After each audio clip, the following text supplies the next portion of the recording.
మాట్లాడను గాక. మంచి స్తోత్రం చెప్దామా గట్టిగా? జాగ్రత్తగా శ్రద్ధగా వినండి.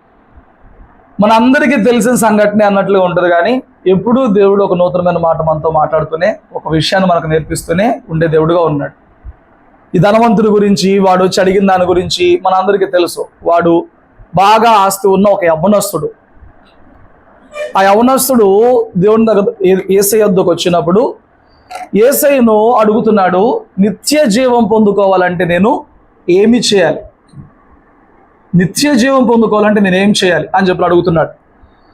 యేసయ్య వద్దకు ఈ భూలోకంలో ఆయన సంచరించినప్పుడు, సువార్త చెప్పినప్పుడు, రాజ్య సువార్తను ప్రకటించినప్పుడు యేసయ్య దగ్గరికి చాలామంది వచ్చారు. ఒకళ్ళు కాదు, ఇద్దరు కాదు, యేసయ్య దగ్గరికి చాలామంది వచ్చారు. చాలామంది వచ్చిన కారణాలు వేరు, ఈ యవ్వనస్తుడు వచ్చిన కారణం వేరు. చాలామంది ఏ ఏ కారణాలతో వచ్చారు అని అంటే, మీరు ఒక్కసారి ఇదే మత్తయి సువార్త 8వ అధ్యాయంలో మనం ధ్యానించిన అంశాలే. ఒకసారి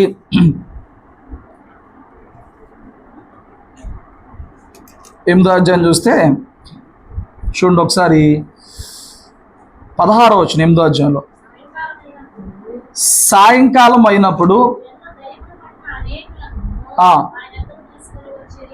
ఆయన యొద్దకు ఎవరిని తీసుకొచ్చారు? దెయ్యాలు పట్టిన వారిని అనేకులు తీసుకొచ్చారు. తీసుకొచ్చినప్పుడు ఆయన ఏం చేశాడు?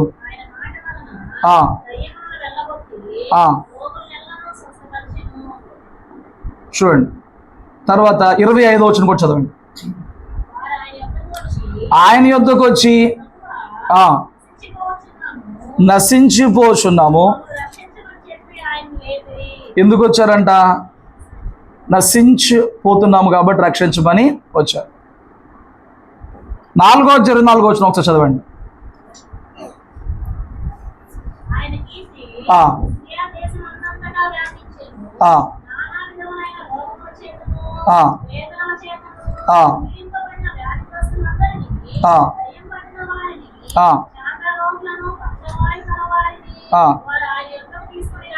చూడండి, ఈ భూలోకంలో ఆయన సంచారం చేసినప్పుడు ఆయన వద్దకి చాలా మంది వచ్చారని చెప్పి మాట్లాడుకుంటున్నాం. ఆ వచ్చిన చాలా మంది ఏ ఏ కారణాలతో వచ్చారో 4వ అధ్యాయం నుంచి మనము చూస్తూనే ఉన్నాం. స్తోత్రం చెప్పండి. ఈ 4వ అధ్యాయం నుంచి మనం చూసినప్పుడు ఏం కనబడుతుంది? కొందరు రోగములు బాగు చేసుకుంటానికి ఆయన వద్దకు వచ్చారు. దెయ్యములు పడితే ఎవరి వల్ల కాకపోతే వాటి నుంచి విడుదల పొందుకుంటానికి కొంతమంది ఆయన వద్దకు వచ్చారు. సమస్యలో ఉన్నప్పుడు తమ శిష్యులు చచ్చిపోతామేమో అని భయం వేసినప్పుడు, భౌతికంగా చచ్చిపోతామని భయం వేసినప్పుడు పడవలో నశించిపోతున్నామని చెప్పని ఆయన వద్దకు వచ్చారు. మీరు శతాధిపతిని చూసుకోండి, తన దాసుడు కొరకు రోగం పోవాలని చెప్పని వచ్చాడు. కనాను స్త్రీని చూసుకోండి, తన కుమార్తె బాగుపడాలని వచ్చారు. పక్షవాయుడైన వాడి తండ్రిని చూసుకోండి, మోగ చెవిటి దెయ్యం పట్టిన వాడి ఆ తండ్రిని చూసుకోండి, తన కుమారుడు స్వస్థ కోసం వచ్చాడు. 4 పక్షవాయుడైన వాడిని ఆయన వద్దకు మోసుకొచ్చారు, స్వస్థ కోసం వచ్చారు.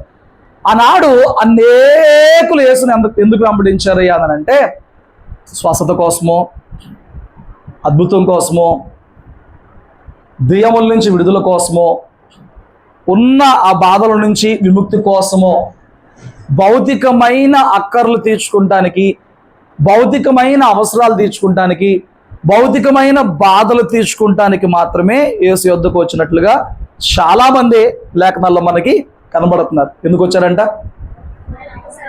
భౌతికమైనవే కదా. రోగము భౌతికమైందా, ఆత్మ సంబంధమైందా? ఏమండి, చాంద్ర రోగులంట, కుష్టి వ్యాధులంట, గుడ్డివారంట, కృంటివారంట, ఇవన్నీ దేని కొరకండి? దేహానికా, ఆత్మగా? దేహానికి రోగం వచ్చిన వాళ్ళే కదా అక్కడికి వచ్చారు. దెయ్యం పట్టిన వాళ్ళు ఇచ్చారు. దెయ్యం పట్టిన వాళ్ళు ఎందుకు తీసుకొచ్చారు? వీళ్ళు మామూలుగా ఉండలేదు, వీరు మాతో పాటు ఉండలేదు, వీరు మావలే ఉండలేదు, వాళ్ళని దెయ్యం పోతే వీళ్ళు మావలే మారుతారు, దానికే తీసుకొచ్చారు. వాళ్ళేంటి? మునిగిపో చచ్చిపోతాం, మేము బతకాలి, భౌతికమైన వాటి కోసమే తప్ప యేసు యొద్దకి అనేకులు ఆత్మ సంబంధమైన విషయం కోసం అయితే రాలేదు. మీరు చాలా జాగ్రత్తగా పట్టుకోండి. ఈ మధ్యాహ్నం మందు నువ్వెందుకు యేసు దగ్గరకు వచ్చావు? నువ్వెందుకు యేసు దగ్గరకు మాత్రమే వస్తున్నావు? లోకములో దేవీ దేవతలుగా దేవుళ్ళుగా పిలువబడుతున్నారు అనేకులు ఉన్నారుగా, కొల్లలు ఉన్నారుగా, పేర్లు కూడా లెక్క పెట్టలేనంత కోట్లుగా ఈ దేశంలో కొనియాడబడుతున్నారుగా. ఎందరో ఉంటే నా వైపు చూస్తూ వాక్యం విను. నీకు ఎప్పుడు ఎటో చూస్తావు? ఎందరో ఉంటే నువ్వెందుకు ఈయన దగ్గరికి వచ్చావు? ఎవరన్నా జవాబు చెప్పగలరా? యేసే ఎందుకు?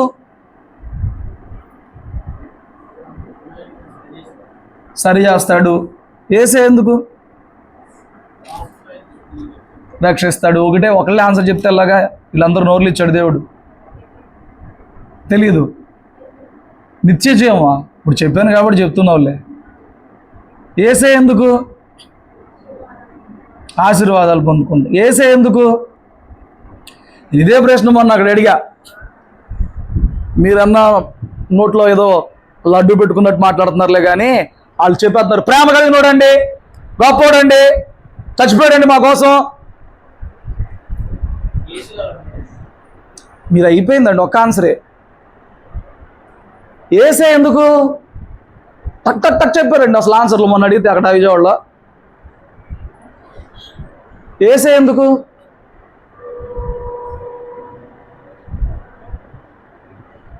ఏం మాట్లాడరు? యేసే ఎందుకు? ఏదో ఒకటి చెప్పండి అండి. మాట్లాడే దేవుడనో, వాగ్దానం ఇచ్చే దేవుడనో, ఆశీర్వదించి ఏదో ఒకటి ఉంటుంది కదా జవాబు. యేసే ఎవరా? నువ్వు యేసునే ఎందుకు? యేసే ఎందుకు? నీకెందుకు దేవుడు? యేసే ఎందుకు? నాకు ప్రశ్నార్థం కూడా రావట్లేదంట చూడరా బాబు. నీకు యేసే ఎందుకు? ఇంకా ఉన్నారుగా పేర్లు తెత్తకూడదు కానీ ఇక్కడ ఉన్నారా? వాళ్ళందరూ కాకుండా ఈయనొక్కడే నీకెందుకు? ఈయనొక్కడే నీకు ఎందుకు సేవిస్తున్నావు? నిజమైన దేవుడు.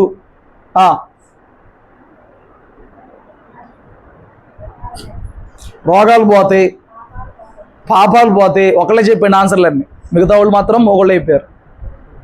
నువ్వు చెప్పొచ్చుగా యేసే ఎందుకు? నువ్వు చెప్పొచ్చుగా. నువ్వు చెప్పు మళ్ళీ చెప్పు.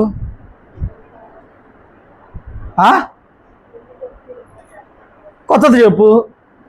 యేసు ఎందుకు అంటానికి ఒక్క ఆన్సర్ చెప్పి సరిపోద్దా అమ్మా? చెప్పినోళ్ళే చెప్తున్నారు. నా బాధ అదే. మీరు చెప్పారు ఆల్రెడీ, మళ్ళీ చెప్తున్నారు. నిజమైన దేవుడు అన్నారు, మళ్ళీ చెప్తున్నారు. మీరు ఎందుకు వచ్చారో తెలియలే కానీ వారిలో అనేకులు వారికి ఏ బాధ ఉందో ఆ బాధ తొలగించుకుంటాకు వచ్చారండి. Okay, very good. ఇప్పుడు మనం వచ్చిన వారందరం కూడా ఏదో ఒక బాధను బట్టి వచ్చిన వాళ్ళమే అనుకుందాం. మా ఇంట్లో రోగం పోయిందండి, మా ఇంట్లోని దెయ్యం పోయిందండి, మా ఇంట్లోనూ అప్పులు పోయినాయండి, మా ఇంట్లోనూ స్వస్థలు వచ్చినాయండి. ఆ తర్వాత ఎందుకు? అయిపోయింది కదా, అయిపోయింది కదా. నీ రోగం పోయిందా? స్వస్థత వచ్చిందా? దెయ్యం పోయిందా? పెళ్ళయిందా? గర్భఫలం వచ్చిందా? ఇల్లు కట్టావా? అప్పులు పోయినాయా? అన్ని సెట్ అయినాయా? ఆ తర్వాత ఇంకెందుకు కేసు? ఇంకా ఎక్కువెత్తాడనా? కాదా? ఇంకా ఎక్కువెత్తాడు. ఇక జీవితంలో రోగం వచ్చినప్పుడు అలా డాక్టర్తో పనిలేదు నాకు. అప్పుల కోసం ఎత్తకాల్సిన అవసరం లేదు. ఆయన అయితే ఆశ్రదిస్తాడు. ఎటు తిరిగినా ఏ చెప్తారు చెప్పరా? యేసే ఎందుకు? చూడండి, ఒకసారి చూడండి. యోహాను సువార్త 6వ అధ్యాయంలో ఒక సంఘటన మీకు వివరిస్తాను. చూడండి, యోహాను సువార్త ఎన్నో అధ్యాయం అంటున్నాను? 6వ అధ్యాయం. 6వ అధ్యాయం మనం చదివాం కదా. మనం 11వ వచనం నుంచి చదవండి.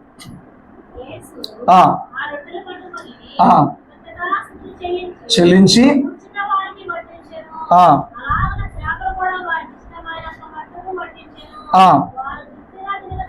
వారు ఎట్లా తిన్నారంటండి?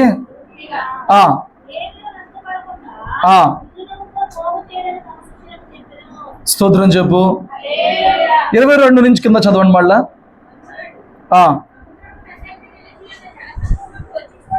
చూడగా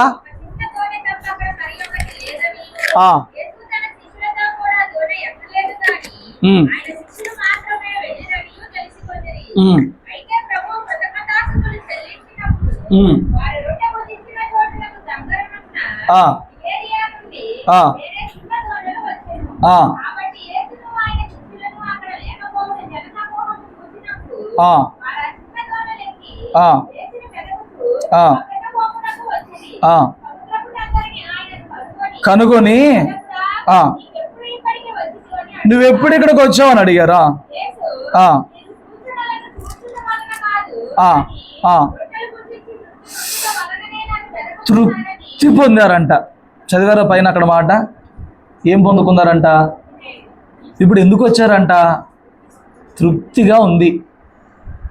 ఏం తృప్తిగా ఉంది? యేసుతో జీవితం తృప్తిగా ఉంది. ఎవరి నుంచే బయట సాక్ష్యం చెప్పమను, అయ్యి బాబాయ్ యేసే లేకముందు ఎన్ని బాధలండి, ఇన్ని అప్పులండి, ఇన్ని కష్టాలండి, ఇన్ని ఇక్కట్లండి, ఎన్ని అవమానాలండి, ఎన్ని ఇబ్బందులండి, ఈరోజు అన్నీ పోయినాయండి, నెమ్మదిగా ఉన్నామండి, హాయిగా ఉన్నామండి. ఆ హాయిగా అట్టాగే ఉండాలంటే యేసేనే వెంబడించాలండి. ఇంతకుముందు అందరికో మొక్కానండి, ఎన్నో నోములు చేశానండి, ఎన్నో పొరులు దండాలు పెట్టానండి, అప్పుడు అన్ని రోగాలేనండి, అప్పుడు అన్ని బాధలేనండి, అప్పుడు అన్ని కష్టాలండి. ఇప్పుడు మాత్రం గొడవంతా పోయి గోలంతా పోయి హాయిగా ఉన్నామండి, తృప్తిగా ఉన్నామండి, సమృద్ధిగా ఉన్నామండి. ఆ సమృద్ధి పోకూడదు కాబట్టి, ఆ తృప్తి పోకూడదు కాబట్టి మేము యేసయ్యనే వెంబడిస్తున్నామండి. పరిశీలన చేసుకొని చాలామంది ఎందుకు ఏ కారణం తీసుకుని వెంబడిస్తున్నారు ఆయన క్లియర్గా చెప్పాడు. ఒరే 3 రోజులు వాక్యం చెప్పినాక మీకు ఆహారం పెట్టిన మాట వాస్తవమే. ఆ ఆహారం ఎలా తిన్నారంట? తృప్తిగా తిన్నారంట, కడుపార తిన్నారంట. రొట్లు చేపలు వాళ్ళు అడిగినంత వడ్డీ పెట్టారంట, అడిగినంత వడ్డించారంట, తృప్తిగా తిన్నారంట, తృప్తి పడ్డారు. ఇప్పుడు వాళ్ళు యేసయ్యని ఎందుకు ఎదుగుతున్నారు? మునుపు వెళ్ళిన చోట ఆయన ఏ మేలైతే చేశాడో దాన్ని జ్ఞాపకం చేసుకుని ఆ మేలు ఇంకా కొనసాగాలి, ఆ రొట్లు ఆ భోజనం ఇంకా ఆ తృప్తి కోసం వెళ్తున్నారు. ఆయన క్లియర్ కట్గా తెలిసాడు. నేను తర్వాత ఏంటి అన్నా, తర్వాత ఏంటి వీళ్ళు మొన్న కార్యం చూశారు, తర్వాత ఏంటి మళ్ళీ అదే వాళ్ళు ఎందుకు ఎత్తుకారంటే వేసాను మళ్ళీ అదే. మనం తృప్తిగా తిన్నాం, వంటక్కర్లో వారిపక్కర్లు ఏమక్కర్లా, ఆయన తృప్తిగా పెట్టేస్తున్నాడు, మళ్ళీ అదే. ఆయన చెప్పాడు, నేను అంత సూచన చేశాను కదా, ఆ సూచన చూసి ఆ సూచనను బట్టి నన్ను వెంబడించడానికి కాదు, సూచనలు చూసి కన్ఫర్మ్ చేసుకుంటానికి కాదు, నన్ను నమ్మడానికి కాదు, నేను పెట్టేది అది భుజించడానికి మాత్రమే మీరు వస్తున్నారని చెప్పాను అంటున్నాడు. నేను చెప్తున్నాను, మళ్ళీ 90% అలాగుంటారు. ఎలా ఉంటారు ఏమండి? మునుపు జరిగింది మైండ్లో పెట్టుకుని, మునుపు అయ్యిందాన్ని మైండ్లో పెట్టుకుని ఇంకనూ ఎందుకు కొనసాగుతామంటే ఇంకనూ అలాంటివి ఎక్కువ పొందుకుంటానికి. చూడండి, మనం ఎప్పుడైనా ప్రార్థన చేసేటప్పుడు అబ్రహాం దీవించో, ఇస్సాకుని దీవించో, యాకోబుని దీవించో, ఇజ్రాయెల్కి అక్కడ తోడుగా ఉన్నావు, దావీదుని సింహాసనం మీద పెట్టావు, యోసేపుని సింహాసనం మీద పెట్టావు, దానియేలు సింహాసనం మీద పెట్టావు, యాకోబుని ఇజ్రాయెల్గా మార్చావు, మమ్మల్ని ఎందుకు పట్టించుకోవు, అద్భుతాలు చేసావు, ఆకాశం అగ్నిని నింపావు. ఏమండి ఇవన్నీ చేస్తాం, ప్రార్థన చేస్తాం. ఏ రోజైనా అయ్యా నువ్వు అన్నావు నా నామ నిమిత్తం అవమానాలు పడాలన్నావు, నా నామ నిమిత్తం శ్రమలు పడాలన్నావు, నా నామ నిమిత్తం హింసలు పొందుకున్నా కానీ అవ్వాలని చెప్పి అన్నావు. అలాంటి స్థితులు నాకు ముందు వస్తున్నా కానీ చెక్కు చెదరక నిలవబడేటటువంటి భక్తిని, విశ్వాసాన్ని, స్థిరత్వాన్ని నాకు దయచేయని మనలో ఎంతమంది ప్రార్థన ఒక్కసారైనా చేసి ఉంటారు? చేశారా? చేయలేదు. మీరు చేశారా? ఏమని చేశారు? విశ్వాసంలో స్థిరంగా ఉండటం కాదు, ఆశీర్వాదాలు వాళ్ళకి ఇచ్చావు నాకు ఇవ్వలేదనే తప్ప. స్టెఫన్ రాళ్ళబెట్టి కొట్టినా నిలబడ్డాడు కదా, సింహాలగోలో వేసిన దానియాలు నీకోసమే నిలబడ్డాడు కదా, జైల్లో పడేసిన పౌలుసేలు నీకోసం బతికారు కదా. అలాంటి రోషం మాకు ఇవ్వనంటే నిన్ను కొట్టాలి. అప్పుడు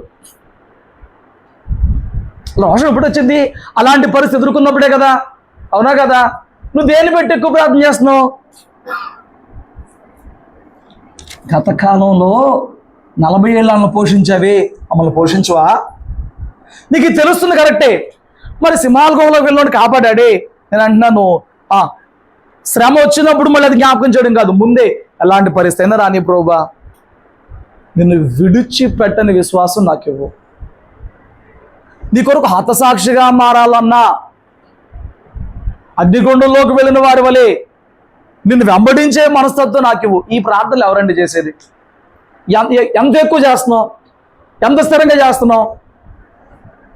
యేసుని వాళ్ళు ఎందుకు వెంబడించారయ్యా అని అంటే, ఆ సూచనలను బట్టి ఈయన మెస్సయ్య, రక్షకుడు ఈయనేనా, వెంబడించాల్సింది ఈయనేనా, మమ్మల్ని ఈ రోమన్ చెర నుంచే కానీ, లేకపోతే మమ్మల్ని ఏమంటే రాజుగా పరిపాలన చేసేవాడు ఈయనేనా? వాళ్ళు ఏ రీతిగా సూచనను బట్టి ఆయన ఎవరు, ఆయన ఏంటి, ఆయన ఎందుకు వెంబడించారు, వీటి కోసం ఆయన వెంబడించడంలా. వాళ్ళు దేనికోసం వెంబడిస్తున్నారంట? మొన్న మిమ్మల్ని తృప్తిపరిచానే, మళ్ళా తృప్తి పొందడానికే నా దగ్గరకు వస్తున్నారు తప్ప మీరు సూచనలు చూసి నా దగ్గరికి రావట్లేదు.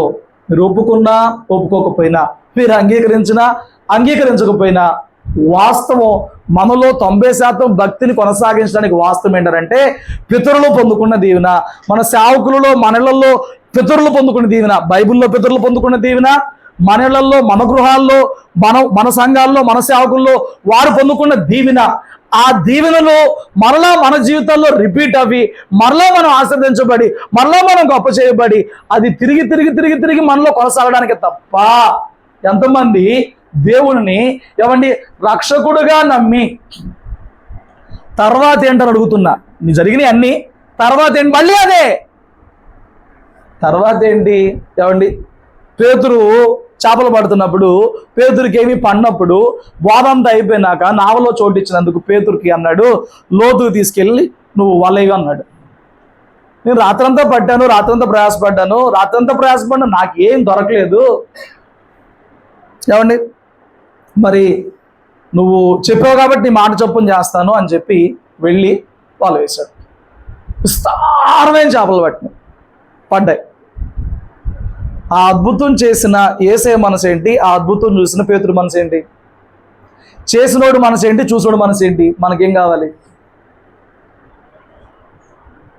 ఇది ప్రశ్న, మీరు నోలేసి జవాబు చెప్పాలి. చేసిన వాడి మనసు ఏంటి, చూసిన వాడి మనసు ఏంటి? బైబిల్లో అక్కడేం లేదా? పేతురు ఏమన్నాడు? నేను పాపాత్ముడయ్యా, నన్ను వదిలేసి వెళ్ళిపో అన్నాడు. పొందుకున్నాడు మనసు ఏంటి? ఈయన ఎవరో పరిశుద్ధుడు, ఈయన ఎవరో ప్రవక్త, ఈయన ఎవరో గొప్పోడు, ఇలాంటి వాడు నా దగ్గరకు వచ్చాడు, నేను ఒక పాపాత్ముడిని. పొందుకున్నాడు మనసు ఏంటి? నేను ఒక పాపాత్ముడినే, నా జీవితంలో ఇలాంటి కార్యం చేశాడే. పొందుకున్నాడు మనసు. చేసినోడు మనసు ఏంటి?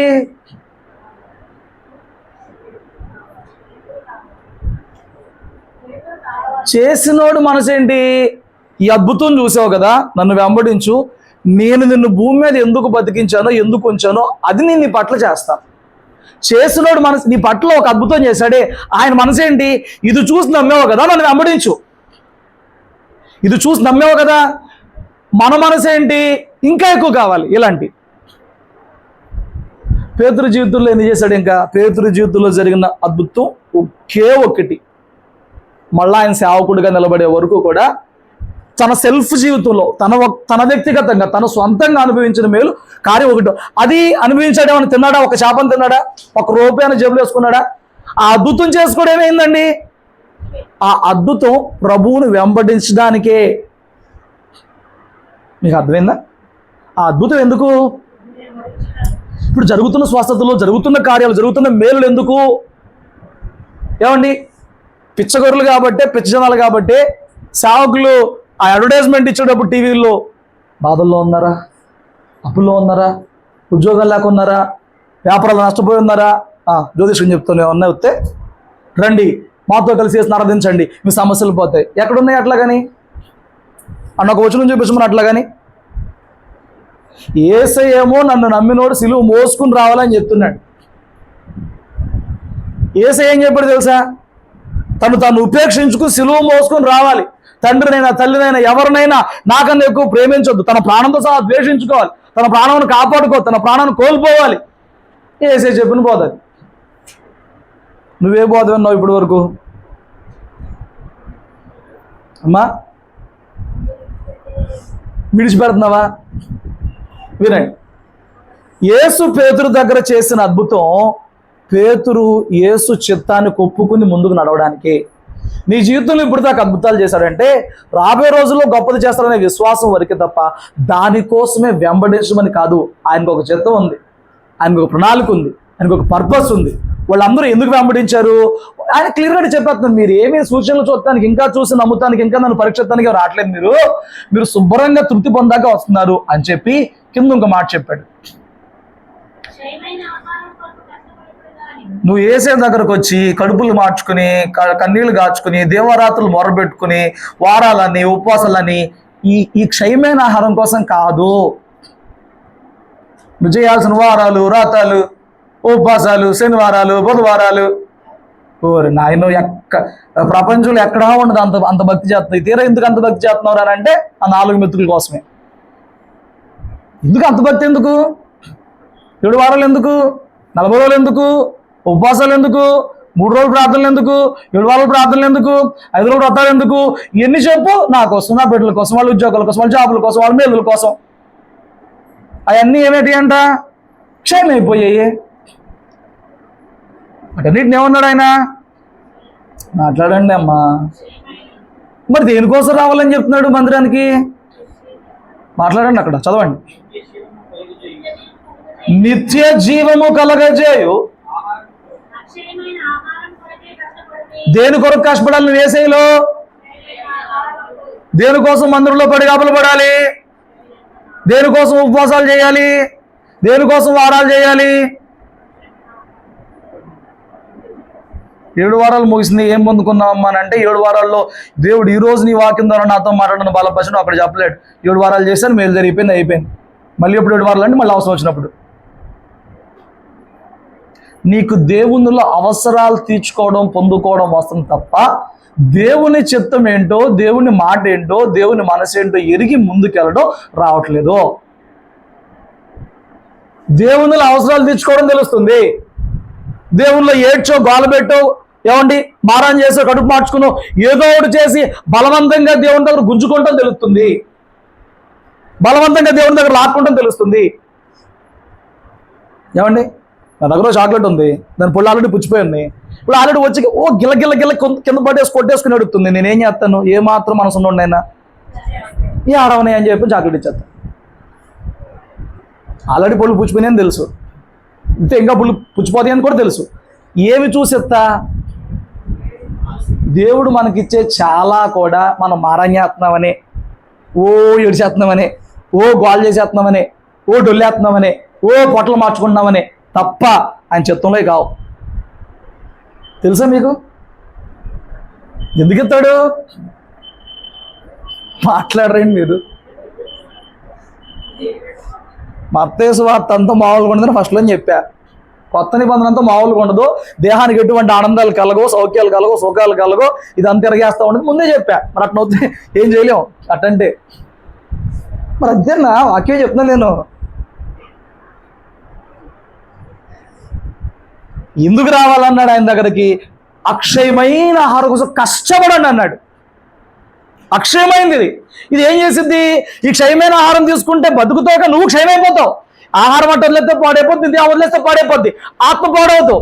దానికి ఆహారం కావాలి, అది జీవంలో ఉండాలి, అది పోషించబడుతూ ఉండాలి, అది పోరాటంలో తగిన బలం పొందుకుని దుష్టుని జయించి విజయం పొందుకోవాలి. జయించే వాడికి పరలోకంలో దేవుడిచ్చే వాటిని సాధించేలాగా ఈ లోకంలో బలమైన ఆహారంతో బలముగా నీ ఆత్మ సిద్ధపడి ఉండాలి. ఇంకో పాలు కాదు, బలమైన ఆహారంతో బలమైన ఆత్మగా తయారవ్వాలి నువ్వు. ఆమేన్. కానీ దేనికోసం వస్తున్నావు? ఈ గొడవ అంత ఎందుకు? ఏమన్నా దక్కే ఉంటే చెప్పు. ఏమన్నా దక్కే ఉంటే చెప్పు. ఇప్పుడు మన మధ్య మనిషి ఉంది, ఒక ప్రవచనం చెప్పింది. ఆవిడ ప్రవచనం చెప్పి ఆవిడ మాట్లాడుతుంది అనుకుందాం. నీ పేరు తీసి 4 సెకండ్లు గ్యాప్ ఇచ్చింది అనుకో.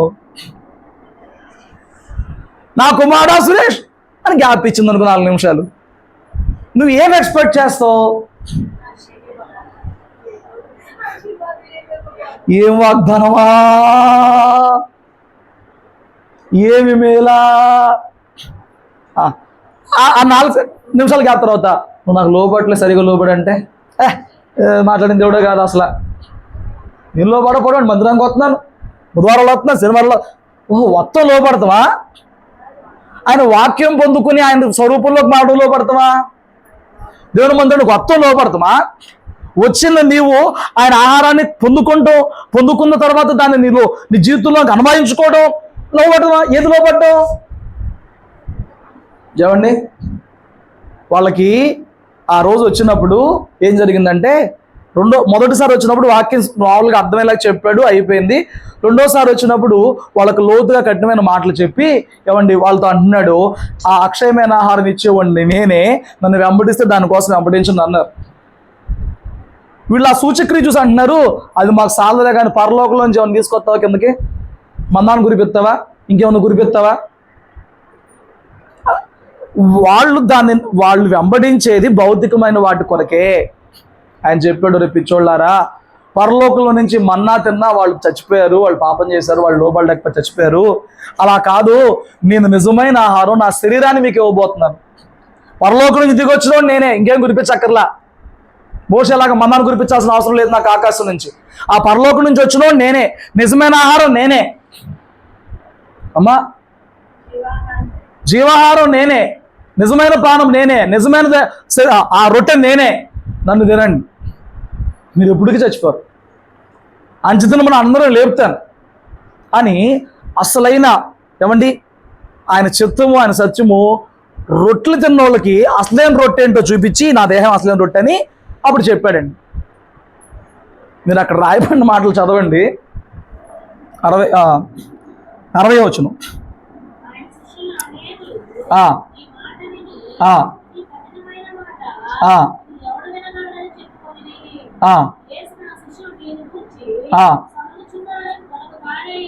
రొట్టెలు తిన్నప్పుడు వీళ్ళకి ఏం బాధలేదండి. బాధ ఉందా? నిజమైన ఆహారము నిజమైన రొట్టె నేనేరా అన్నప్పుడే బాధ వచ్చింది. నీకు అర్థమైందా? ఇది కఠినమైన మాట. ఇప్పుడు మీరు ఇబ్బంది పడుతున్నట్టు వాక్యం చెప్తుంటే ఇబ్బంది పడుతున్నారు చూడు, అట్టగా ఉన్నాడు, అంతా వదులుకోవాలన్నాడు, అంతా విడిచిపెట్టాలన్నాడు, అంతా చంపుకోవాలన్నాడు, అంతా శ్రమలే అన్నాడు. ఇది కఠినంగా ఉంది కదా. ఆ రోజున ఏసై చెప్పింది కూడా కఠినంగా ఉందంట. కఠినంగా ఉన్నప్పుడు ఏముంటుంది? సనుక్కున్నారు. ఇప్పుడు ఇక్కడ అవ్వపోయినా కొందరు ఇళ్ళకెళ్ళినా సనుక్కుంటారు. ఏం చెప్తున్నారంట వాళ్ళు? సనుక్కుంటున్నారంట. ఈయన దేహం ఏంటంటే ఈయన సనుక్కున్నారంట. కఠినంగా అనిపించింది అంట. ఏ మాటలో అనిపించింది అంట? రొట్టెలైతే శుభ్రంగా తిన్నారు కానీ వాక్యం ఎక్కట్లా. శరీర సంబంధమైన ఆనందాల కొరకు ఆశీర్వాదం కొరకు యేసుని వెంబడించే వారికి వాక్యం ఎక్కదో. అక్షయమైన అమూల్యమైన పరలోక సంబంధమైన ఈ ఆత్మ సంబంధమైన ఆహారం వాడికి భుజించదో, రుచించదో, నప్పదో, అరగదో. వాడి దేహం అల్లాడిపోతా ఉంటుంది. ఏం మాటలు, ఏం వాక్యమో, ఆశీర్వాదాలు ఇవి ఎంతసేపు వదులుకుంటామేనా, ఎంతసేపు చంపుకుంటామేనా, అల్లాడిపోతూ ఉంటాడు. స్తోత్రం చెప్పు. వాడికి కావాల్సింది వేరేది ఉంది. మొన్నది పొందుకున్నాను, మళ్ళా దానికోసం మాట్లాడేంటి, మళ్ళీ అది ఇస్తానని చెప్పడేంటి, అవి ఉన్నాయని చెప్పడేంటి, అవన్నీ ఉన్నాయి. కానీ వెంబడించాల్సింది ప్రభుని దానికోసం కదా, అక్షయమైన ఆహారం కోసం వెంబడించడం. 66 వచనం చదివి ఏం జరిగిందో.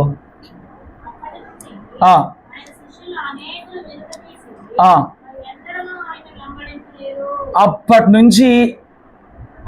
నుంచి ఇక వాళ్ళు అన్నాడు వెంబడించలేదండి. మీకు అర్థమైందా?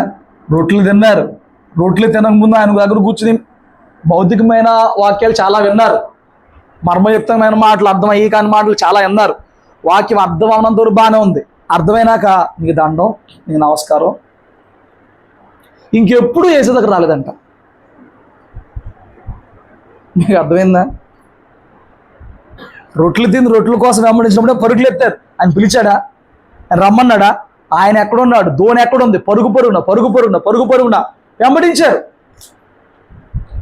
ఆయన ఫైనలైజ్ చేసిన, అన్న మీరు నా దగ్గరికి దీనికోసం అయితే రావద్దు, మీరు వాక్యం కోసం అయితే రండి, దాన్ని పొందుకుంటానికి అయితే రండి అని చెప్పి తెగేసి చెప్పి, నేను అసలు నిజమైన ఆహారము, మీరు భౌతికమైన రొట్టెల కోసం గుర్తుపడుతున్నారు, నేను అసలే మీకు ఇదివ్వబోతున్నాను నేను అని చెప్పి ఎన్ని చెప్పినప్పుడు కఠినంగా ఉందని సనిగి గొణిగి తిట్టుకుని అనుకుని వెళ్ళిపోయారంట.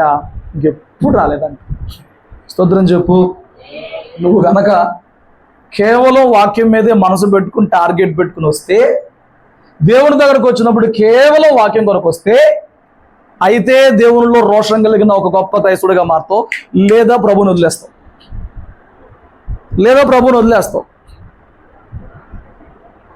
మాటలు మీకు అర్థమవుతున్నాయా? అయిందా దేవుని వాక్యం భుజించినందుకు, అర్థం చేసుకున్నందుకు, గ్రహించుకున్నందుకు ఒక రోషం కలిగిన గొప్ప క్రైస్తవుడిగా మారుతావు దేవుని వాక్యాన్ని బట్టి. అంతమంది వెళ్ళిపోయారని చెప్పిన పేతురు అంటాడు, మీరు వెళ్ళిపోతారని అంటే వాళ్ళ కఠినంగా అర్థమైన మాటలో సమర్పించుకుని ముందుకు వచ్చిన వీళ్ళకి అన్నీ వదిలేసేసారు కదా. ఏమంటే తన జీవితంలో ఎప్పుడు చూడని చేపలు ఆ రోజున పట్టాడు, అమ్ముకుంటే బోళ్ళన్నీ వచ్చాయి, అన్నీ వదిలేసేసాడు కదా. అన్నీ వదిలేసిన వీళ్ళకి మాత్రం ఆ మాటలో నిత్య జీవ మాటలాగా ఉంది. వీళ్ళు ఏ రొట్టెల కోసం కాదు, ఏ ఆశీర్వాదం కోసం కాదు, వెంబడించమన్నాడని వెంబడిస్తున్నారు. ఎవరు? శిష్యులు. వీళ్ళకి మాటలలాగా చదవండి అక్కడ మాట. పేతురు ఆయన అడిగింది చదవండి. కాబట్టి యేసు, ఇప్పుడు నేను అంటున్నాను, యేసయ్యకి అంతమంది వెళ్ళిపోయినప్పుడు బాధ లేదు. ఉన్నోళ్ళు కూడా ఉంటారా, పోతారా?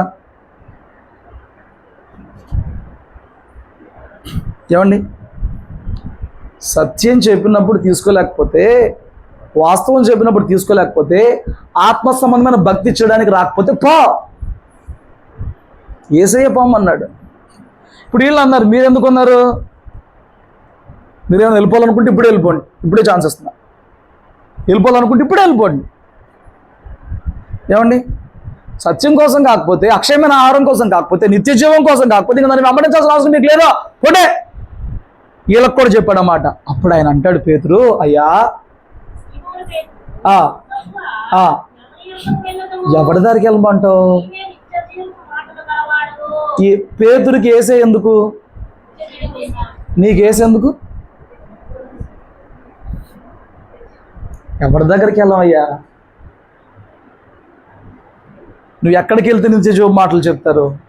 ఎక్కడికి వెళ్తే మోక్షానికి మార్గం చెప్తారు? ఎక్కడికి వెళ్తే చెప్తారండి? ఎక్కడ దొరుకుతాయి నిత్యజీవం? ఎవరు దొరుకుతుందో నిత్యజీవం? ఆ ఒక్కడి పేరు ఏంటండి? స్తోత్రం చెప్పు. వీళ్ళందరూ శరీర సంబంధంగా వచ్చారు, వీళ్ళ కఠినంగా ఉంది అనుకున్నారు, వెళ్ళిపోయారు. వీళ్ళన్నీ వదిలిపెట్టుకుని వచ్చారు. ఈయన అంటాడు, అయ్యా అక్కడికి వెళ్ళాం, నీ దగ్గర నిత్య జీవపు మాటలు ఉన్నాయి.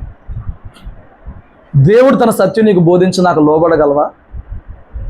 దేవుడు తన సత్యాన్ని నీకు రివీల్ చేసిన తర్వాత, తన చిత్తాన్ని నీకు బయలుపరిచిన తర్వాత, తన ఆత్మవాకు నీకు వినిపించిన తర్వాత నీవు లోబడగలవా? వెంబడించగలవా? ఇంకా ఇప్పుడు ఆ యవ్వనస్తుడిని నేను ఇప్పుడు దాకా ఎందుకు గొప్పగా చెప్తున్నానంటే, ఆ యవ్వనస్తుడు రొట్టెల కోసం రాలా, స్వస్థ కోసం రాలా, మరిదేని కోసం రాలా, దేవుడు ఆల్రెడీ అన్నీ ఇచ్చాడు. ఈరోజు నీకు అవన్నీ తీసేసి ఇప్పుడు నీకు రోగాలు అవన్నీ తీసేసినప్పుడు ఇప్పుడు నువ్వు దేనికోసం వెంబడించాలంటే ఆ యవ్వనస్తుడిలాగా వెంబడించాలి. ఆ యవ్వనస్తుడు దేనికోసం వచ్చాడు? నాకు నిత్య జీవం కావాలి. నీ రోగాలు పోయినాక, అప్పులు పోయినాక, బాధలు పోయినాక, వాటి కోసం ఈరోజు నేసు నీ దగ్గరకు వచ్చినాక ఇప్పుడు నువ్వు దేన్ని వెంబడించాలి? నిత్య జీవం. ఇంకెన్నాళ్ళండి భూమి మీద? ఇంకో 25 ఏళ్ళు కొందరు, ఇంకో 30-40 ఏళ్ళు కొందరు, అయిపోయే, అంతమించి ఎవరికి లైఫ్ లేదు. తర్వాత నిత్య జీవం. దానికోసం ఈ భూలోకంలో ఉన్నప్పుడు ఏం చేయాలి? ఎలా బ్రతకాలి? ఏం వెంబడించాలి? ఏ విశ్వాసంలో ఉండాలి? దానికోసం రావాలి ప్రభు దగ్గరికి. నిత్య జీవం. ఆ యవ్వనస్తుడు వచ్చి అడుగుతున్నాడు, నిత్య జీవం నాకు కావాలి, దానికోసం నేనేం చేయాలి? నువ్వేమడుగుతున్నావు ప్రభుని? అడుగుతున్నావా? జీవ గ్రంథం నా పేరు అట్లే ఉంచిన ఆయన, నీ రక్షణ నేను కోల్పోకుండా చేయను ఆయన. ఏమండి? రక్షణ కాపాడుకునే ప్రార్థన ఉందా? రక్షణలో ఎదిగే ప్రార్థన ఉందా? మీరు ఫిల్టర్ చేసుకోండి.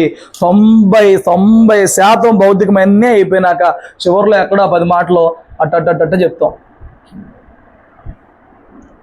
మొదట మనకేం కావాలి? మొదట ఆయనకేం కావాలి? నా నీతి, నా రాజ్యం. మొదట మనకేం కావాలి?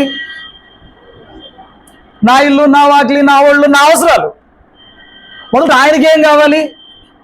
నా నీతి, నా రాజ్యం. అప్పుడు అవన్నీ అంటున్నాడు. చాలా తేడా ఉందండి. మనం వెంబడించేది, మనం నడిచేది, మనం విశ్వాసం ఉంచేది, మనం వెతికేది చాలా తేడాగా ఉంది.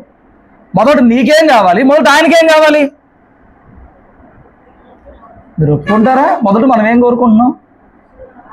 భూ సంబంధమైనయే. మొదట ఆయన ఏం కావాలంటున్నాడు? చాలా తేడా ఉందండి. చాలా మారాల్సిందండి ఉంది, చాలా ఎదగాల్సింది ఉంది. నువ్వు చాలా దైవ చిత్తంలోనికి మలుచుకోవాల్సి ఉంది. నువ్వు చాలా శరీర సంబంధమైన ఆనందాలు కొరకు విడిచిపెట్టాల్సింది ఉంది. పాడైపోతే వాటి మూలంగా భక్తిలో నీకు మొదట ఏవైతే కావాలో దేవుడు వాటిని చివరిలో పెడుతున్నాడు. మొదటే నా నీతి, మొదటే నా రాజ్యం, తర్వాత అన్ని. ఇది వచ్చితే అది అన్నీ వచ్చేస్తాయి అన్నాడు. మనం మొదట అన్నీ పెట్టి చివరిలో ఇదేదో ఎదుగుతాం. స్తోత్రం చెప్పు. ఉన్నపాటికి ఏసెత్తి రెప్పపాట్లో పైకి వెళ్ళిపోయేది ఎవరు? మనలో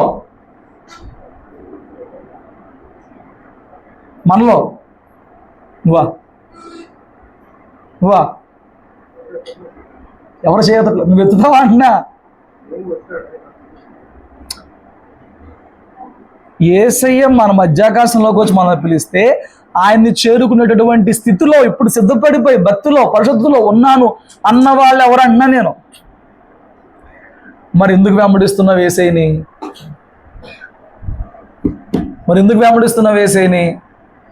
స్తోత్రం చెప్పు. నిత్యజీవం కోసం వెంబడించాలి. అప్పుడు అన్నీ వచ్చేస్తాయి.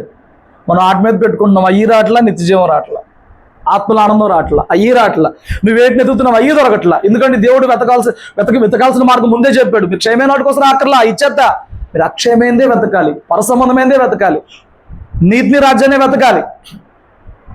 ఈ సంవత్సరం అంతట్లో కూడా మనం వెతికింది నీతి కాదు, రాజ్యం కాదు, అక్షయమైనవి కాదు, పరలోక సంబంధమైనవి కావు. ఎంత చింతించాలి నువ్వు ఈ రోజున, ఎంత దుఃఖపడాలి నువ్వు ఈ రోజున, ఎంత బాధపడాలి ఈ రోజున. ఇచ్చిన సమయాలు, ఇచ్చిన అవకాశాలు, జరిగిన కోటాలు, జరిగిన ప్రసంగాలు ఎన్ని వ్యర్థం చేసుకున్నావు. ఎంత చింతించాలి ఈ రోజు నువ్వు. ఆ యవనస్తుడు వచ్చాడు, ఏం చేయమంటావయ్యా అని అడిగాడు. అప్పుడు ప్రభు చెప్పాడు, నువ్వు నన్ను ఎందుకు అడుగుతున్నావు? భూమి మీద సత్పురుషుడు ఎవడు లేడు, దేవుడు ఒక్కడే. నేను దేవుడు నన్ను ఒప్పుకుంటావా? ఏమండి, ఆజ్ఞలు గైకుంటున్నావా? దేవుడు ఏమి ఇచ్చాడంటే భూమి మీద ఆజ్ఞలు గైకుంటున్నావా అంటే దేవుడే చెప్పాడు ఆజ్ఞలండి. ఆడు అంటాడు, ఎన్ని బాల్యం నుంచే చేస్తున్నాను. ఏం చేస్తున్నాడంట? చూడండి, ఆ మాట చెప్పి నాకు అక్కడ రాయబడిన ఒక మాట ఉంటుందండి. అక్కడ కాదు, మార్కు సువార్త 10వ అధ్యాయంలో ఇదే మ్యాటర్ 20వ వచనం నుంచి చదవండి.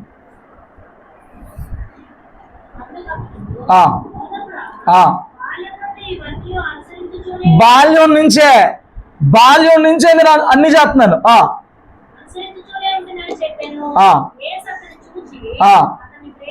అతన్ని ప్రేమించి వాడు చిన్నప్పటి నుంచి దేనికోసం భక్తి చేస్తున్నాడంట? ఇవన్నీ ఎందుకు అనుసరిస్తున్నాడంట? నిత్య జీవం కోసం. యేసు వాడిని ప్రేమించి అనే మాట ప్రత్యేకమైన మాట. ఏ రోగిని చూసినప్పుడు ఆ మాట ఉంది, కనికర పడ్డాడు ఉంది. అవునా? రోగులు వచ్చినప్పుడు కనికర పడ్డాడు. మా ఎదురగొట్టేస్తున్నావు.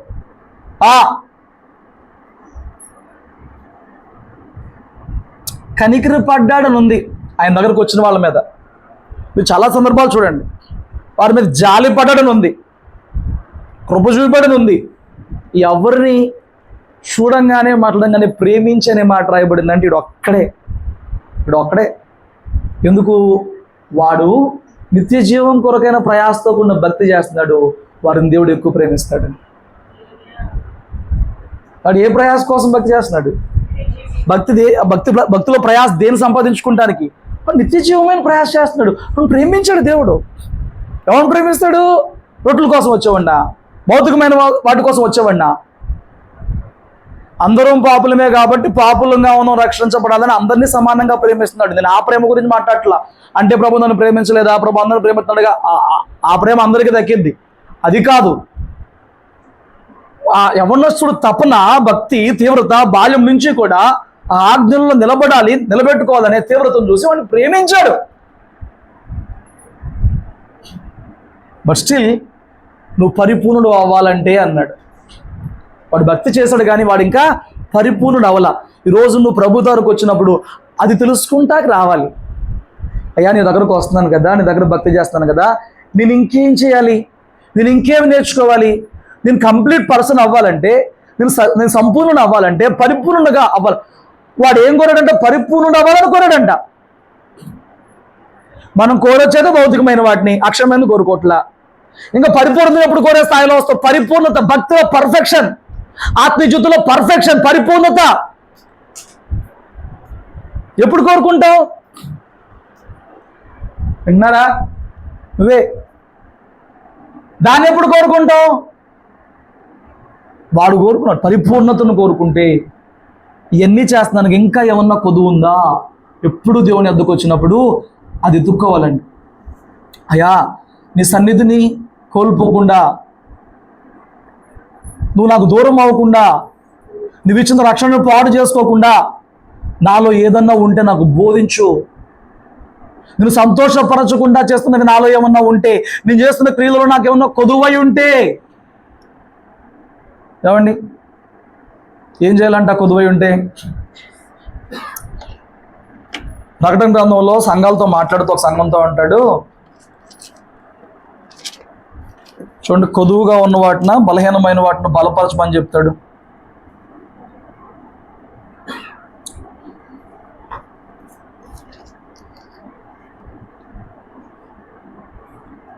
చావనయ్యున్న మిగిలిన క్రియలను ఎక్కడో 3వ అధ్యాయం 2వ వచనం.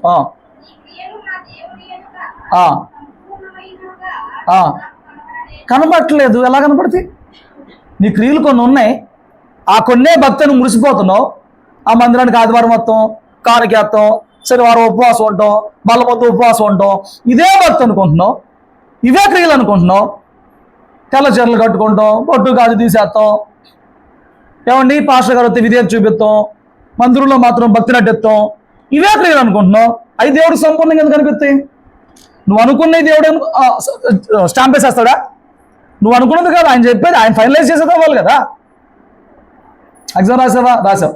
ఏదో రాసావు, ఏదో రాసా, నువ్వేదో రాసావో అది దిద్దునోడు చెప్తాడు. నువ్వు అనుకున్నదే భక్తి ఎట్లయిపోద్ది? ఇక్కడ ఏమన్నాడు? నీ క్రియలు నా దేవుని సంపూర్ణమైనవి నాకు కనపడట్లేదు, సంపూర్ణం అవ్వట్లేదు. వాటిని వెతకాలండి. రోజున కొన్ని చేస్తున్నావు, అసలు ఎవరిలోనూ క్రియలు లేవని నేను చెప్పను. కొన్ని చేస్తున్నావు, కొన్నిట్లో మరీ నిష్ఠగా ఉంటావు. ఏమండి అన్యులు పెళ్ళికి పిలిస్తే వెళ్ళవు, అన్యులు దినాలకు పిలిస్తే వెళ్ళవు, భోజనాలు తినవు, కొన్ని మరీ స్ట్రిక్ట్గా ఉంటావు, నిష్ఠగా ఉంటావు. ఎందుకంటే ఎవడో చెప్పాడు మన తింటే కలుగు నొప్పి వచ్చిందని, అందుకే తిన లేకపోతే తింటు. అది అల్లి చెప్పింది తిన్నాక నన్మ ఏదో వచ్చిందని భయం. భయపడి భక్తి చేస్తున్నావా? ప్రభువుని ప్రేమించి భక్తి చేస్తున్నావా? వాడు ఇప్పుడు దాకా భక్తి చేశాడే, వాడు చేసిన భక్తి అంతా కూడా నాకేం దక్కుతుంది అనే భక్తి. యేసయ్య ఉన్నాడండి, దేవుడు ఉన్నాడండి. దేవుణ్ణి దేవుడిగా అంగీకరించి ప్రేమించి భక్తి చేసే విధానం వేరు. అమ్మో నేను పాపంలో ఉంటే శిక్ష, నీతిలోకి వస్తే మేలు కాబట్టి నీతిలోకి వద్దాం, మేలు కోసం భక్తి చేసేది వేరు. నీకు అర్థమైందా? దేవుణ్ణి ప్రేమించేవాడు మాత్రం సర్వం వదులుకుంటే ఇష్టపడతాడండి. లాభం కోసం భక్తి చేసేవాడు కొన్ని చంపుకోలేడు. ఏంటి అప్పుల్లో ఉన్నావా, నేను ఒకటి చెప్తే సరి చేసుకుంటావా అని అంటే ఆడ అప్పులు తీరేది అవుతుంది కాబట్టి ఒకటి సరి చేసుకుంటే ఇష్టపడతాడు. నువ్వు పరిపూర్ణతలోకి రావాలి, సరి చేసుకుంటావా? ఏం పరిపూర్ణత? అంటే అక్కడ లోటు లేదుగా, అంటే అక్కడ లోటు ఏమైనా ఉందా, బాధ ఏమైనా ఉందా? మీరు అర్థం చేసుకోండి. ఇప్పుడు నయమాన్ కూడా వచ్చాడు, నయమాన్ వచ్చాడు, నువ్వు వెళ్ళి కాళ్ళలో మునగరా అన్నాడు. అది మామూలుగానే కర్ర మునగలా, స్టిల్ ఎందుకు మునిగాడు? వాడికి లోటు ఉంది, అక్కడ ఒకటి, కాబట్టి లొంగుతాడు. నీకు ఒకటి భౌతికమైంది లోటుగా ఉందనుకో, నీకు జరగాలి అన్నారంటే అది దాని కొరకు ఏదైనా లొంగుతావు, బలవంతంగా లొంగుతావు. నీకు ఇప్పుడు ఏ లోటు లేదు, నువ్వు దేవుని ప్రేమించే వ్యక్తి మీద వదిలిపెట్టేమన్నావు అనుకో, పొరపాటు నతలో.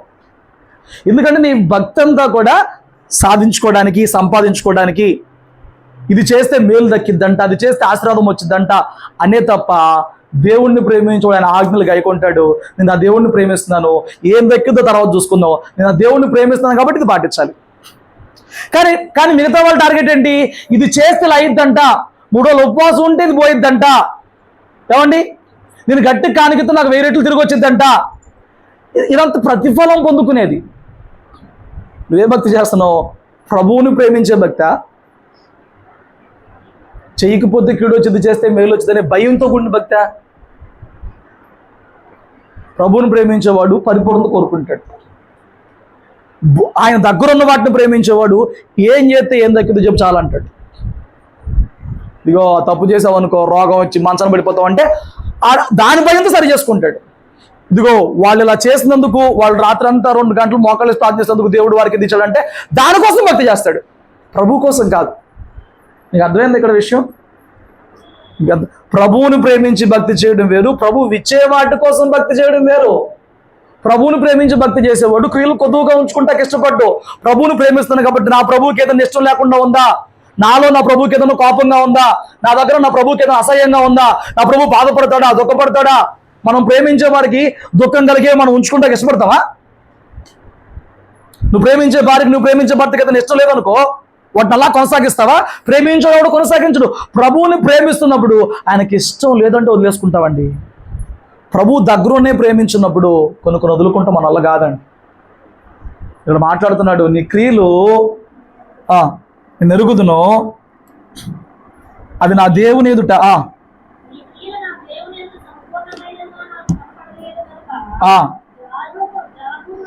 జాగ్రత్త కలిగి, మెలుగు కలిగి స్థిరపరచుకో. ఇప్పుడు మిగిలిన వాటిని సంపూర్ణం అవలా, నీ క్రియలు సంపూర్ణం అవట్లా. ఏవేవైతే మిగిలిపోయినాయో వాటిని ఇప్పుడు స్థిరపరచుకో, ఇప్పుడు చేయి, ఇప్పుడు సరి చేసుకో.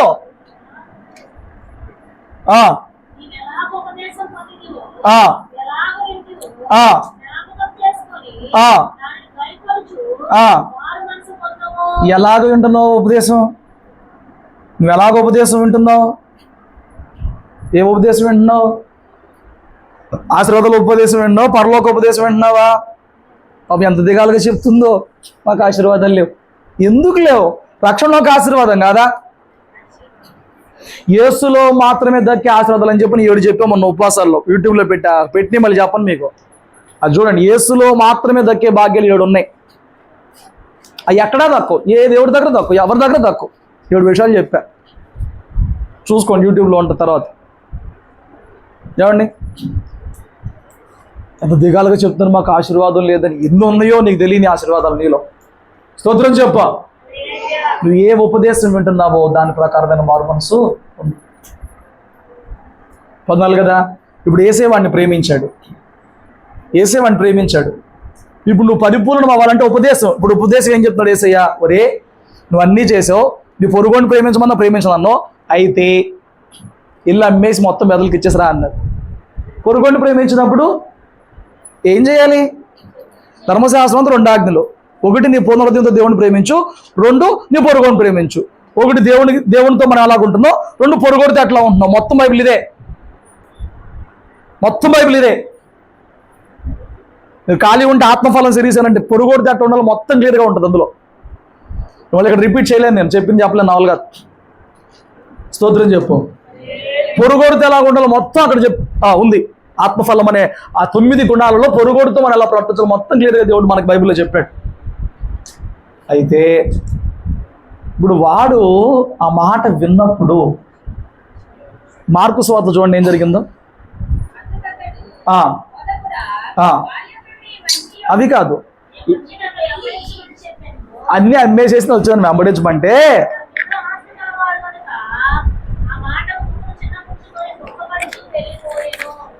స్తోత్రం చెప్పు. మిగిలిన ఆస్తి గలవాడు కనుక ఇప్పుడు చాలా మోకాలు చిన్నపోతున్నాయి వాక్యం వింటుంటేనే. ఇప్పుడే చిన్నపోతున్నాయి అన్ని మోకాలు. స్తోత్రం చెప్పు. రే జాబ్ వదిలేసి వచ్చే వారం కల్లా సేవలోకి వచ్చామంటే ఏం చేస్తావు? సాయి సంవత్సరం టైం అడుగుతావా? దేవుని చెప్తావా? వినపట్లే చెప్పండి. దేవుడు చెప్తామే నువ్వు చెప్తావు, విడిచిపెట్టేస్తావు. స్తోత్రం చెప్పు. పద్మ అండి, బ్యాంకులో ఒక 5 లక్షల నుంచి మిగతా మొత్తం అమ్మేసి ఆగిచ్చామని దేవుడు మాట్లాడితే ఏం చేస్తావు?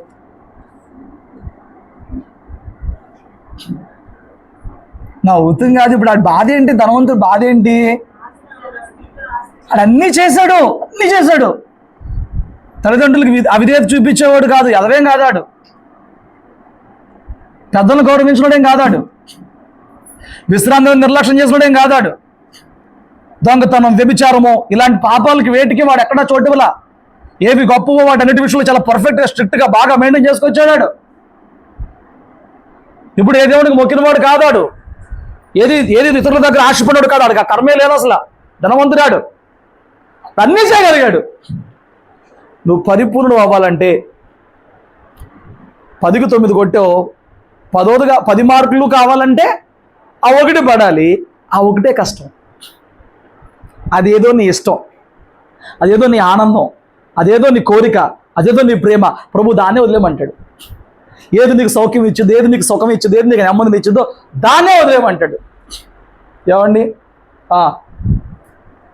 అయ్యిద్దా? నేను అంటున్నాను, దేవుని దగ్గర వాక్యమే పొందుకుంటామని వచ్చే మనసు కలిగిన వాడు భక్తిని కోరుకున్నాడే. కానీ దేవుడు నీతో మాట్లాడి నీకు ఒక విషయం బయలుపరిచాక లోపడకపోతే నీకు బయలుపరిచే ఉపయోగం ఏంటి అంటున్నా నేను. మిగతా వాళ్ళందరూ వచ్చినట్టు నువ్వు మందిరానికి యేసు దగ్గర రాలా. మిగతా వాళ్ళందరూ వచ్చినట్లు ఏ మేలు కొరకు, ఏ స్వస్థత కొరకు, ఏ కార్యం కోసం రాలా. మిగతా వాళ్ళందరూ వచ్చినట్లు ఏ అద్భుతం కోసం, రొట్టెల కోసం రాలా. నువ్వు వచ్చిందే పరలోకం కోసం, నువ్వు వచ్చింది నిత్య జీవం కోసం. నీ లోటు ఏంటో క్షుణ్ణంగా, నీ అవిధేయత ఏంటో క్షుణ్ణంగా, నీ పరిపూర్ణత కావద్దు క్షుణ్ణంగా నువ్వు తెలిసేసుకుందావు. తెలియకపోతే బాధ. ఏం చేయాలి? తెలుసుకున్నాక లోబడకపోతే ఏంటి ఉపయోగం? రోజు నువ్వు మందిరానికి వస్తున్నావు, దేవుడు వాక్యం వింటున్నావు, దేవుడిని వెతుకుతున్నావు, దేవుడు క్షుణ్ణంగా మాట్లాడుతున్నాడు నీతో. నీ అవిధేయత ఏంటో మాట్లాడుతున్నాడు, నీ భక్తి ఏంటో మాట్లాడుతున్నాడు, నువ్వు ఎక్కడ లోబట్టలేదో మాట్లాడుతున్నాడు, నువ్వు ఎక్కడ దేవుడు గాయపరుస్తున్నావో మాట్లాడుతున్నాడు. మాట్లాడకపోతే బాధ, మాట్లాడిన తర్వాత లోపడకపోతే ఎవరికి బాధ? దేవుడు మాట్లాడితే గొప్ప అండి. ప్రభు దగ్గర కొందరే వచ్చారు. నికోదేము వచ్చాడు, ఆత్మ సంబంధమైన వాటి కోసం వచ్చాడు. యూదుల పెద్దలు వచ్చారు. ఏమండి, కొందరు మాత్రమే కొన్ని విషయాలు క్లియర్ చేసుకుంటాకు వచ్చారు. 12వ అధ్యాయంలో మనం చూసినప్పుడు వాళ్ళు వచ్చేసి అంటారు, విశ్రాంతిలో స్వస్థపరచు న్యాయం ఏంటంట? విశ్రాంతిలో స్వస్థపరచు న్యాయమా అన్నారు. ఒరే, రూపాయి సంపాదించుకునేయో, లాభం తెచ్చిపెట్టేయో జీవనోపాధి పనులు నేను చేయొద్దన్నాను. కానీ సహోదరుడు ఆగంతో ఉంటే కనికరం చూపొద్దని నేను చెప్పలేదు నాయన. నీ గొర్రె గుంట్లో పడి తలా వదిలేస్తా విశ్రాంతి దినం చెప్పి ఆయన క్లియర్గా ఎక్స్ప్లెయిన్ చేస్తే అక్కడ అంటారండి వాళ్ళు, వాళ్ళ ప్రశ్నకి జవాబు వచ్చిందో రాలేదా? ప్రశ్నకి జవాబు వచ్చింది కదా. అయ్యా వదిలే, వాళ్ళు తిరిగి అంటారు ఏసైని వీడు దెయ్యాలు పట్టినాడు, వీడు ఎందుకు ఇవన్నీ చేస్తున్నాడు. ప్రశ్నకు జవాబు వచ్చినాక నువ్వు ఎలా రియాక్ట్ అవుతున్నావు? దేవుని దగ్గర నుంచి నీకు మాట వచ్చినాక నువ్వు ఎలా రియాక్ట్ అవుతున్నావు? ఏమండి, వాళ్ళు కఠినమైన మాటలని పక్కకు పోయారు. వీడు దొక్కపడుచు ఏడుచుకుంటూ వెళ్ళిపోయాడంట. వచ్చేటప్పుడు సంతోషంగా వచ్చి తిరిగి ఏడుచుకుంటూ వెళ్ళాడు. వీడు ఎక్కడ దరిద్రుడు. అందరూ వచ్చేటప్పుడు ఏడుచుకుంటూ వచ్చి ఆనందంగా వెళ్ళారు. వచ్చేటప్పుడు సంతోషంగా వచ్చి ఏడ్చుకుంటూ రెడ్యుడే. మళ్ళీ అంత భక్తి చేయగలిగి వచ్చాడు వీడు. ఏమండి, కొందరే యేసు దగ్గరికి ఏది ఆశించకుండా వచ్చారండి. కొందరే. అందులో వీడు ఒకడో. అందులో పొట్టి చెక్క ఒకడు. పొట్టి చెక్కకి ఏం కావాలి? ఎవరో చూద్దాం, ఎవరో చూద్దాం అంతే. అంత మించి ఏమన్నా ఆశపడ్డా? ఆశపడలా. కానీ ఏసయ్య పొట్టి చెక్క ఉన్న చెట్టు దగ్గరకు వచ్చినప్పుడు, రా నేను నీ ఇంటికి వస్తా, సూత్తే చాలనుకున్నాడు. ఇంటికి వస్తాను. తీరా ఇంటికి వెళ్తుంటే పక్కన వాళ్ళు ఏమన్నారు? హే పాపిషోడు ఇంటికి వెళ్ళడం ఏంటే ప్రభు అన్నారు. వాడు అన్నాడు, యేసు నా దగ్గర రావడానికి మీకేం అభ్యంతరంగా ఉంది? నేను సంపాదించిన ఆస్తి. అయ్యా ఏసీ అన్న 1 నిమిషం ఆగు, ఇదిగో నా ఆస్తిలో సగం పేదలకు ఇచ్చేస్తున్నా, ఏసీ ఏమన్నా చెప్పమన్నాడు ఆ మాట. వీడికి ఏం చెప్పాడు మరి ధనవంతుడికి? జక్కయ్య సంగతి కాదు, ఈ అవనస్తుడికి ఏం చెప్పాడు? వీడికి చెప్పాడా నువ్వు మొత్తానికి ఏంటంటే నా ఆస్తి అడ్డుకెళ్ళక ఉంది కదా, ఏంటి ఇప్పుడు సగం పేదలకి ఇచ్చేస్తున్నానయ్యా, చాలంటావా? ఎవరి దగ్గర రూపాయి అన్యాయంగా తీసుకుంటాడు, 4 రూపాయలు ఇచ్చేస్తాను రూపాయి. నువ్వు రాయ్యా, డబ్బే అడ్డా, అన్యాయపు డబ్బే అడ్డా ఎవరికి? జక్కయ్యకి. అందరూ అదేగా, ట్యాక్స్ కలెక్టర్ కదా, అన్యాయంగా డబ్బులు కలెక్ట్ చేశాడు కదా ఇప్పుడు దాకా. అందరూ తిట్టుకుంటున్నారు, 10 రూపాయలు అయితే 40 రూపాయలు లాక్కున్నాడు అట్ట. ఇప్పుడు ఏం చెప్తున్నాడు? నేను బోలా సంప ప్రభువా, సూతే సాలనుకుందా, నా ఇంటికి వస్తానన్నావు, నువ్వు వస్తే ఇంక అంతకంటే దాన్ని ఏంటి, డబ్బా సగం తీసి పడేస్తా, అన్యాయం చేశానా రూపాయి 4 రూపాయలు ఇచ్చేస్తా, నువ్వు రాయ్యా అంటే ఏసే అన్నాడు, నేడు ఈ ఇంటికి వీడు పాపాత్ముడుగా యేసుని చూడ్డానికి వచ్చి పరిశుద్ధమైన ఆనందంతో నింపబడ్డాడు. వాడు పరిశుద్ధత కొరకు ప్రాగ్లాడు వచ్చి ఏమండి విచారంతో తిరిగి వెళ్తున్నాడు. నువ్వు ఎలాగొస్తున్నావు, ఎలాగ వెళ్తున్నావు? దేవుడు జవాబిచ్చిన తర్వాత కొందరు లోపడగలిగారు. వాళ్ళు వచ్చి అడిగారు, విశ్రాంతి దినమున స్వస్థపరచు న్యాయమా? వచ్చేసింది ఆన్సరు. ఈ రోజున కొంతమందికి వారి ప్రశ్నలకు జవాబు కావాలి, వారి జీవితంలో ఉన్న వాటి గురించే కానీ, వారి ఆత్మీయ జీవితం కొరకు కానీ కొన్ని జవాబులు కావాలి. ప్రభు వాక్యం ద్వారా వాటిని సమాధానం ఇస్తున్నాడు. ఇచ్చినాక నీకు రియాక్షన్ ఏంటి? వాళ్ళలాగా చేసి ఏం మాటలో ఏం వాళ్ళ కఠినంగా ఉన్నాయి అని సనుక్కుని వెళ్ళిపోయే రకమా? వాళ్ళలాగా ఏమండి వాళ్ళకి పరిశీలనకి జవాబు ఇచ్చినప్పటికి కూడా ఇది దెయ్యం పట్టినోడు అని చెప్పని అలాంటి వ్యక్తిత్వమా? ధనవంతుల్లాగా విచారపడుతూ దుఃఖపడుతూ ఏసు దొరుకుతూ నాకేదో రావాలిగా, నన్నే శ్రమలో వచ్చినాయి ఏంటని చెప్పి దుఃఖపడుతూ ఏసుని వదిలేసే బాబతా? పొట్టి చెక్కేలాగా ఏసే కోసం ఏదైనా వదిలేసే బాబతా? ఏ బాబత నువ్వు? ఎందులో ఉన్నావు నువ్వు? నా బాధ ఏంటంటే, రోగం వచ్చినప్పుడు వైద్యుడి దగ్గరికి వెళ్ళినప్పుడు వైద్యుడు మీ రోగానికి సంబంధించిన ఆ టాబ్లెట్ ఇచ్చినప్పుడు, ఆ బలహీనత చెప్పినప్పుడు దాన్ని పాటించుకుంటూ రోగం ఎక్కడ తగ్గిద్దా? ఈ టాబ్లెట్ వేసుకో, ఈ కూర మానే అంటాడు, ఈ తినకూడదు ఇన్ఫెక్షన్ అంటాడు. సమస్య ఏంటో పరిష్కారం ఏంటో కూడా తెలిసిపోయినాక దాన్ని పాటించడం ఏమనాలి?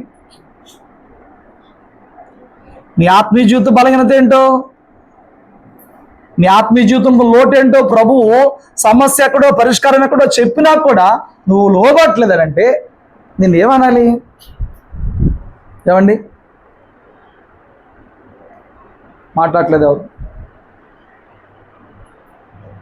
ఇప్పుడు వచ్చినప్పుడు పెద్ద హీరోలాగా వచ్చాడు ఏసే దగ్గరికి, పోయేటప్పుడు జీరోలాగా పోయాడు.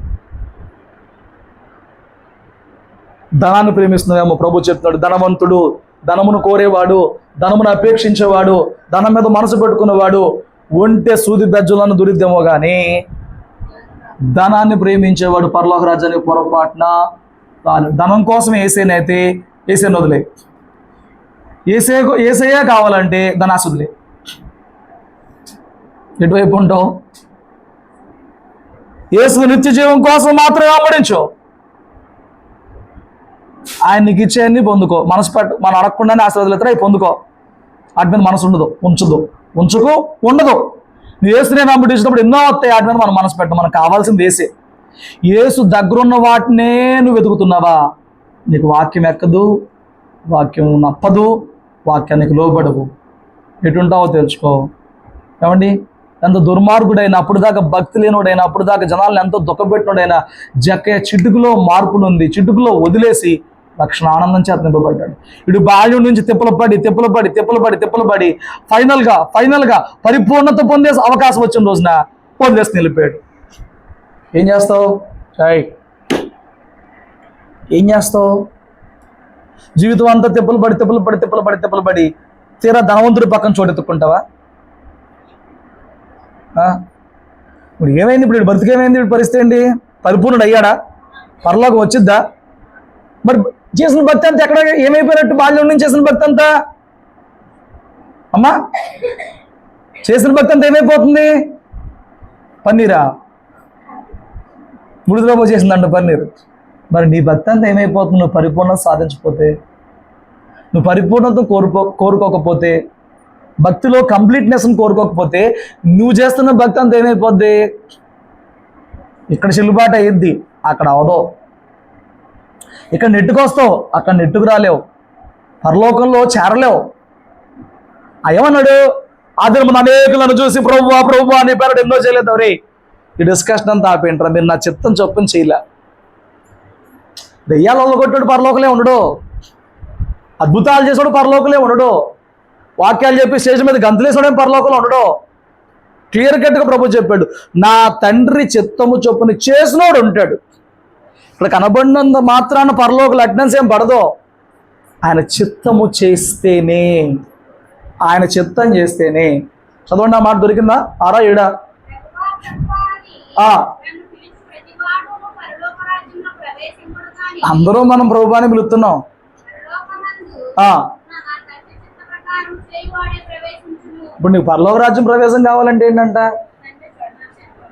నువ్వు మందిరానికి వచ్చి ప్రభువా ప్రభువా అని వెళ్ళిపోతున్నావు తప్ప ఆయన చిత్తాన్ని ఎంతవరకు నేర్చుకుని వెళ్తున్నావు, ఆయన చిత్తం ఎంతవరకు అర్థం చేసుకుంటున్నావు. అది అది అది చెబుతుంటే అల్లాడిపోతుంది. బయట మొహం మాడిపోయింది చూడు, చాలామంది మొహాలు అట్లా మాడి. కొంతమంది ఇళ్ళల్లో కోటను పట్టించుకున్నప్పుడు పాపం ఏం మాట్లాడతాడా దేవుడు అని చెప్పి ఎదురు చూస్తూ ఉంటారు. ఆ రోజు గట్టిగా ఆత్మీయ యుద్ధం గురించి చెప్పావు అనుకో, ఆడ సిద్ధపడి నువ్వు జీవం అంతా నీరు గారిపోతూ ఉంటుంది, మొత్తం నీరు గారిపోతూ ఉంటుంది, సూర్యం అయిపోతుంది. అంటే వాడి తాపత్రయం ఏంటంటే, ఇంత కూటమి పెట్టాను కదా, దేవుడు నాకు ఏదైనా ఆశీర్వాదం ఇస్తే బాగుంది. ఆయన ఇచ్చిన ఆశీర్వాదమే రక్షణ, ఆయన ఇచ్చిన ఆశీర్వాదమే ఆయన అబ్బా తండ్రిని పిలిచే భాగ్యం, ఆయన ఇచ్చిన ఆశీర్వాదమే ఆయన దగ్గర మొరపెట్టుకునే భాగ్యం. హల్లెలూయా, హల్లెలూయా. ఆయన ఇచ్చిన ఆశీర్వాదమే ఆయన నీ జీవితంలో ఏది లోటు ఉందో నీతో సూటిగా ముఖాముఖిగా మాట్లాడే భాగ్యం. ఆయన మాట్లాడిన తర్వాత కూడా లోబడకపోతే ఎంత విచారం. వాడు వచ్చిందే ఏంటో చెప్పమని చెప్పినాక లోబట్ల. నువ్వు వచ్చింది ప్రభు మాట కోసం అయితే, ప్రభు నీతో మాట్లాడుతున్నట్లయితే ఎందుకు లోబట్లా? నువ్వు నిజంగా వచ్చింది నిత్యజీవం కొరకైతే, అక్షయమైన ఆహారం కోసమైతే, ఆ ఆహారం దేవుడు నీకు ఇస్తుంటే ఎందుకు తీసుకుని లోబడలేకపోతున్నావు? ఎందుకు దాన్ని వెంబడించలేకపోతున్నావు? వాడు వచ్చింది నా నిత్యజీవం కావాలి, ఏం చేయాలన్నా అడుగుతాడు.